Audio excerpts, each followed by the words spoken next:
네, 안녕하십니까? 플래비언 레드포스트 시간입니다.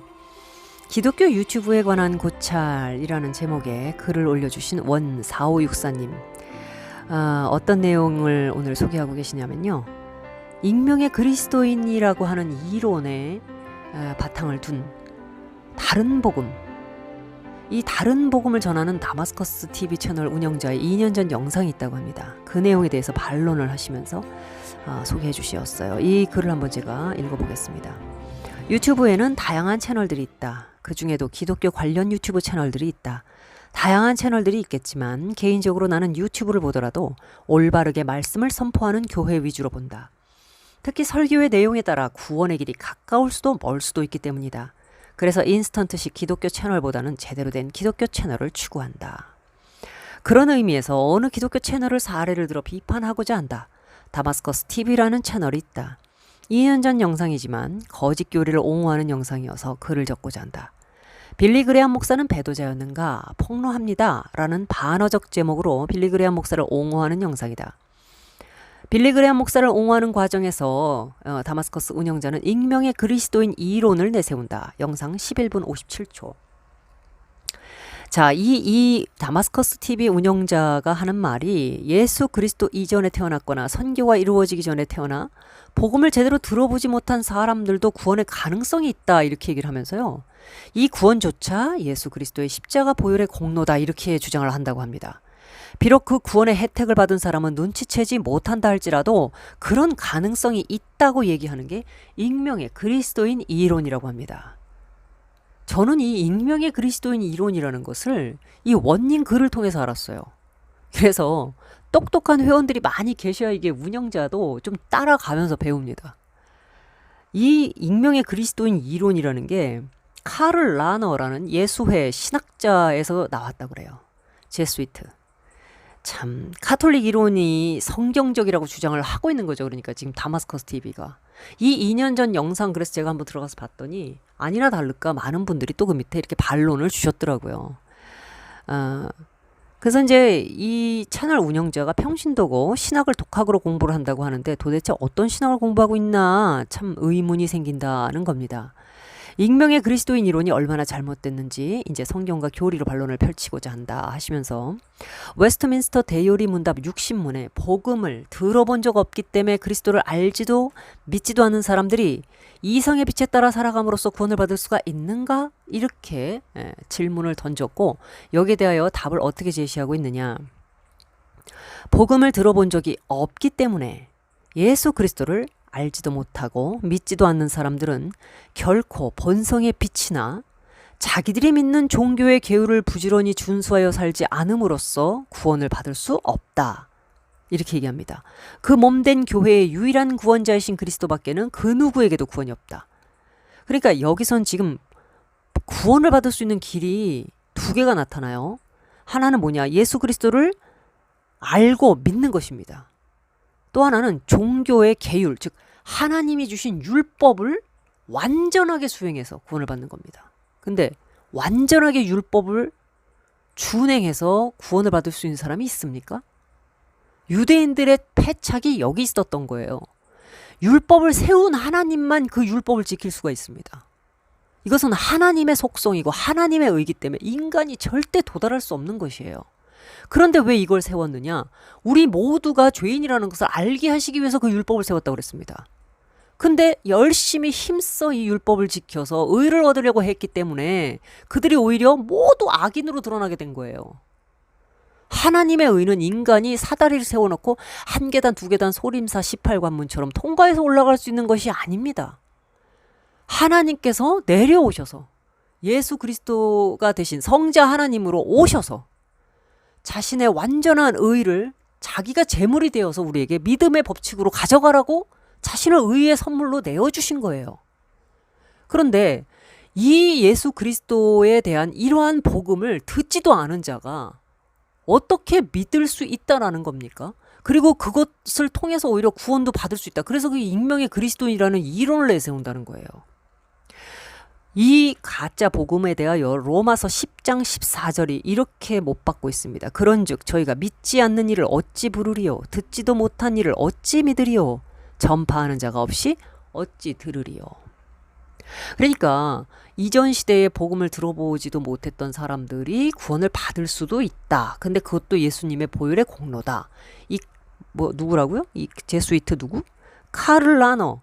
이 사람의 이 이론을 다마스커스 채널 운영자가 복제를 해다가 이제 퍼뜨렸던가 본데, 글쎄요, 그 젊은 분이더라고요. 아주 외모도 수려하고, 뭐 하나님을 그래도 참 사랑하고 예수 그리스도를 사랑하는 사람일 수도 있을 거예요. 그래서 젊은 날에는 때로 내가 이렇게 잘 알지 못하는 부분에 대해서, 또 의문을 가진 부분에 대해서 지적인 호기심을 가지고, 영적 호기심을 가지고 이런저런 이론들을 찾아가면서 내가 추구하는 답을 얻어내려고 할 때가 있습니다.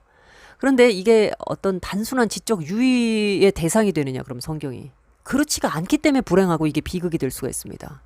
성경 말씀은 영생과 영벌을 가르는 굉장히 두려운 하나님의 살아계신 말씀이기 때문에 이게 우리의 어떤 지적인 유희 대상이 될 수가 없어요.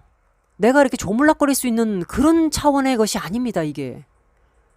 저는 마치 이게 고압전류나 아주 무서운 불을 보는 것 같은 느낌이 있어요, 이 하나님 말씀에 대해서. 그래서 저는 이것을 함부로 말하는 사람들에 대해서는 도무지 이해할 수가 없는 겁니다. 하나님은요, 알면 알수록 너무 사랑하지 않을 수 없지만 동시에 굉장한 경외감과 나와 하나님이 친근하다고 하는 사실 자체가, 아무리 그분이 나한테 친근하다 말씀하셔도 황송하게 이를 데 없는, 왜냐하면 알면 알수록 너무 하나님은 떨려요. 뼈가 떨립니다. 만약에 이분이 나를 버리면 나는 진짜 어떻게 되는 건가 하는 이 전율이 모골이 송연하다, 그런 느낌을 제가 받을 때가 많습니다. 저를 구원해 주실 뿐 아니라 삶 속에서 여러 번 제가 하나님에 의해서 이 쓰임을 받거나 저를 도와주실 때마다 역시 하나님은 내 편이야, 이렇게 경망스러워지는 게 아니라 뼈가 떨려요. 만약에 이런 하나님의 도움이 내가 아닌 저 사람에게로 가버렸을 경우에 그럼 나는 어떻게 되는 건가, 이것 때문에 제가 두렵다는 겁니다. 하나님은 내 소유물이 아니기 때문에 얼마든지 하나님은 나를 밀쳐내거나 버리실 수도 있는 분이기 때문에, 내가 교만하면. 그래서 떨리는 거예요. 근데 이 하나님의 말씀을, 또 하나님이 진짜 살아계시다는 걸 알면 이 성경 말씀 가지고 함부로 장난치지 못합니다. 이런 이론들에 대해서 끌릴 수 있다라는 것 자체가 깜짝 놀라는 거예요, 내가. 물론 이렇게 깜짝 놀랄 수 있는 것도 하나님의 은혜겠죠. 참 빛을 부어주시지 않으면 이 내 이성의 이 총명함이라는 것이 얼마나 쉽게 우둔해질 수 있는 것인가 하는 것을 우리가 좀 알아야 됩니다.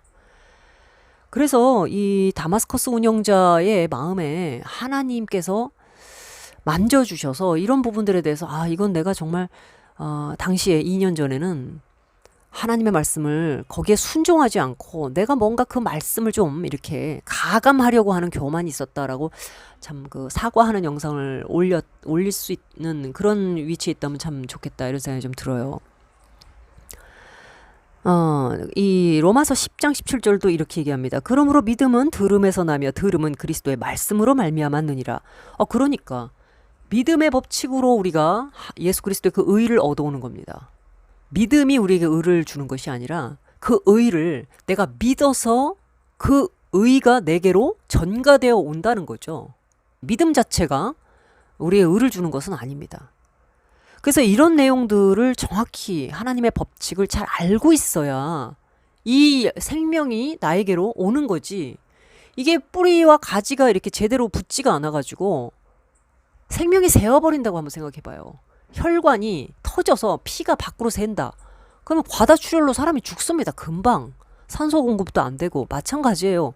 하나님의 말씀이 새어버리는 이 관이 비틀어져가지고 뿌리로부터 공급받지 못한 채 수액이 밖으로 흘러버리면 죽는 겁니다. 사람이 금방 시들시들해져요. 그리고 그 비틀어진 관의 틈 사이로 엉뚱한 것이 흘러들어옵니다. 그래서 우리가 하나님의 말씀의 검으로 수술하고 잘라내고 다시 봉합을 해서 이어주고 하는 과정들, 그게 이제 징계인 거죠. 대가를 치른다는 겁니다. 아파요, 그런 과정이. 그래서 함부로 하나님의 말씀을 조물락거리면서 내 좁은 생각 가지고 내 어떤 아주 이 탐미적인 하나님의 말씀을 탐미적으로 추구하거나 사고하려고 한, 전부 저주받는 겁니다. 전부. 그분에 대한 완전한 인격적 복종이 없는 상태에서 하나님의 말씀을 함부로 건드렸다가는 죽어요. 죽습니다. 성경과 교리에서는 익명의 그리스도인 이론을 부정한다. 오히려 예수 그리스도의 말씀을 들어서 믿음이 나는 것이다. 아멘입니다. 로마서 10장 17절을 근거해서 이걸 거꾸로 한번 생각해 보자면 복음을 안 들으면 그리스도에 대한 믿음이 안 생긴다는 겁니다. 하나님의 말씀은요, 단순한 게 아니라 명쾌합니다. 명쾌해요. 복잡하게 꼬는 것이 그게 이상한 짓을 하는 겁니다. 뱀이나 그렇게 베베 꼬고 앉아있지. 하나님의 말씀은 대쪽 같아요. 예. 그래서 이 명쾌하신 하나님의 말씀을 꼬지 말기를 바랍니다. 예수 그리스도에 대한 믿음이 없는 것은 곧 영원한 지옥으로 가는 것이다. 복음의 메시지는 구원의 필수인데 이러한 거짓된 이론으로 시청자들을 미혹하는 것은 그야말로 다른 복음을 전하는 것이다. 사도 바울이 살아서 이런 망령된 이론을 보았다면 갈라디아서에 나와 있죠. 하늘에서 온 천사라도 다른 복음을 전하면 저주를 받을지어다. 2번이나 반복했습니다. 바울이 저주를 퍼부을 것이다. 이렇게 쓰셨어요. 맞습니다. 그리스도인은 주 예수 그리스도가 유일한 구원자이심을 알고 전도를 해야 한다고 생각한다. 필자의 경우 본인 외에 가족들이 대부분 불신자여서 이 전도에 대한 부담을 좀 갖고 계신다고 해요. 그런데도 전도를 하더라도 내가 제대로 알고 전도를 해야 되겠다. 이렇게 쓰셨습니다. 맞습니다. 내가 전도하려고 하는 이분에 대해서 내가 복종돼 있어야 하고 그리스도의 말씀에 메시지에 나라는 메신저가 복종되고 일치되어 있어야 합니다. 그것이 참된 전도가 되는 거지. 길거리 지나가면서 유인물 뿌리듯이 이렇게 기계적으로 던져주는 게 전도입니까? 그 전도 아니에요. 특히 가족의 전도는요. 그런 식으로 해가지고 절대 이루어지지 않습니다. 내가 진짜 십자가에 못 박히지 않으면 가족 전도는 거의 불가능합니다. 저는 이 남편의 구원의 문제에 대해서 상당히 오랫동안 어려움을 겪었습니다. 그런데 하나님께서 그 과정에서 저를 훨씬 더 많이 성숙되게 하셨고 그래서 지금은 저희 가족 모두가 이제 복음 안에서 믿음 안에서 예배 드릴 수 있고 영적 대화를 할 수 있는 뭐 이런 가정이 된 거예요. 이 과정 프로세스에 대해서는 제가 참 할 말이 많습니다. 제가 그 멘토링 칼럼 할 때 대부분 저한테서 이제 조금이라도 어떤 도움을 얻으실 수 있다 한다면 제가 그 과정을 하나님 앞에서 겪고 걸어봤기 때문에 아는 거예요. 자기가 직접 겪어보지 않는다 그러면은 그런 세세한 이 세미한 맛에 대해서 내가 겪어본 맛에 대해서 설명하기가 어렵죠. 그래서 이 가족 전도는 정말 내가 먼저 성숙되지 않고는 어렵습니다. 자, 이런 식으로 거짓 교리를 정당화하는 것은 하나님 앞에 불경한 짓이다. 네, 이것을 항상 주의해야 될 것 같습니다. 자, 우리 14564님 앞으로도 좋은 글 좀 자주 부탁드리겠습니다. 여러분 여기까지 하겠습니다.